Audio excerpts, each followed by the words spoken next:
نحمدہ ونصلی علی رسولہ الکریم اما بعد اعوذ باللہ من الشیطان الرجیم من حمزہ ونفخہ ونفثہ۔ سوال تھا کہ اللہ تعالیٰ سے ہم ہاتھ اٹھا کے دعا مانگتے ہیں لیکن پھر بھی پتہ نہیں کیا بات ہے کہ ہماری دعا اللہ قبول نہیں فرماتا۔ اگر ہم اللہ کے نبی صلی اللہ علیہ وسلم کے فرامین دین اسلام کی تعلیمات کو بغور پڑھیں تو آپ کا یہ جو سوال ہے،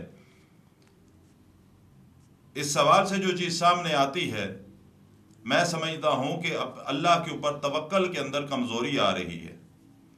سب سے پہلی بات تو یہ کہ نبی صلی اللہ علیہ وسلم کا فرمان ہے کہ جب بھی اللہ سے مانگو تو پورے یقین کے ساتھ مانگو کہ میں جس ہستی سے مانگ رہا ہوں وہ ایسی عظیم ہستی ہے کہ جب میں اس سے مانگوں گا وہ مجھے ہر صورت عطا فرمائے گا۔ دیکھیں، ایک بات سمجھنے کے لائق ہے، اللہ سبحانہ و تعالیٰ فرماتے ہیں کہ میں نے تمہارے لیے تمہاری دنیا کی زندگی کو بسر کرنے کے لیے ایک تمہارے لیے محبت بھرا رشتہ، ماں کا رشتہ پیدا کیا ہے، اور ماں کے ساتھ اولاد جتنی بھی زیادتی کی مرتکب ہی کیوں نہ ہو جائے، اولاد جب بھی آ کر اپنی ماں کے سامنے آ کر ایک بے چارگی کی کیفیت اپنے چہرے پر ہی طاری کیوں نہ کر لے، والدہ اپنی اولاد سے فوراً راضی ہو جاتی ہے اور اس کی بات کو مان لیتی ہے۔ یہ ایک دنیا کا محبت بھرا رشتہ اللہ نے بنایا۔ جب کہ اللہ فرماتے ہیں اس جیسی اگر 70 مائیں ہوں اور 70 ماؤں کی محبت کو اگر اکٹھا بھی کر لیا جائے تو ان کی محبت سے بھی بڑھ کر میں اپنے بندے سے محبت کرتا ہوں۔ تو پھر جب کسی مصیبت یا تکلیف کے اندر، کسی ضرورت میں، کسی پریشانی میں ہم اللہ کے سامنے ہاتھ اٹھا کر اس سے دعا مانگے، یہ کیسے ممکن ہے کہ اللہ ہماری بات کو قبول، دعا کو قبول نہ فرمائے؟ یہ ممکن نہیں۔ پہلی بات تو یہ ہے کہ ہمارے یقین کے اندر کمزوری ہوتی ہے کہ مانگ تو رہے ہیں، پتہ نہیں اللہ دے گا کہ نہیں دے گا۔ اللہ کے رسول فرماتے ہیں صلی اللہ علیہ وسلم کہ پورے یقین کے ساتھ مانگیں۔ کیوں؟ اس لیے کہ اللہ غافل دل کی دعا کو قبول نہیں فرماتا۔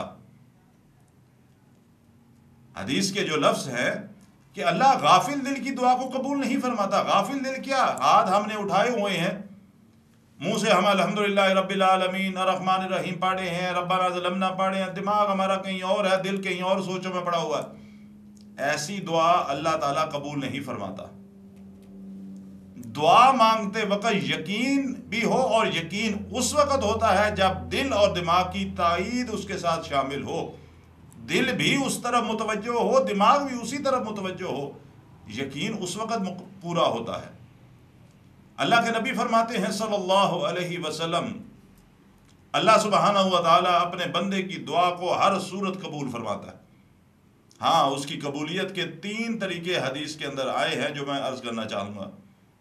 پہلی بات، آپ صلی اللہ علیہ وسلم نے فرمایا کہ بندے نے اللہ سے جو مانگا اللہ نے اس کو عطا کر دیا۔ جو چیز مانگی، جو ضرورت کے تحت اس کو جو ضرورت تھی اس نے اللہ سے مانگی، اللہ نے اسباب پیدا فرما دیے اور وہ چیز بندے کو حاصل ہوگی۔ اور دوسری طریقہ دعا کی قبولیت کا جو حدیث کے اندر آتا ہے کہ اگر اللہ سبحانہ و تعالیٰ یہ بات سمجھے جو بندہ میرا مانگ رہا ہے یہ چیز اس کے حق میں بہتر نہیں، اللہ اس کی دعا کو قبول کر کے، لیکن اس کے لیے اللہ نے آئندہ کی زندگی میں اگر کوئی تکلیف لکھی ہے، کوئی پریشانی لکھی ہے، کوئی مصیبت لکھی ہے، اس دعا کی برکت سے اللہ اس تکلیف اور پریشانی کو اس بندے سے ٹال دیتا ہے۔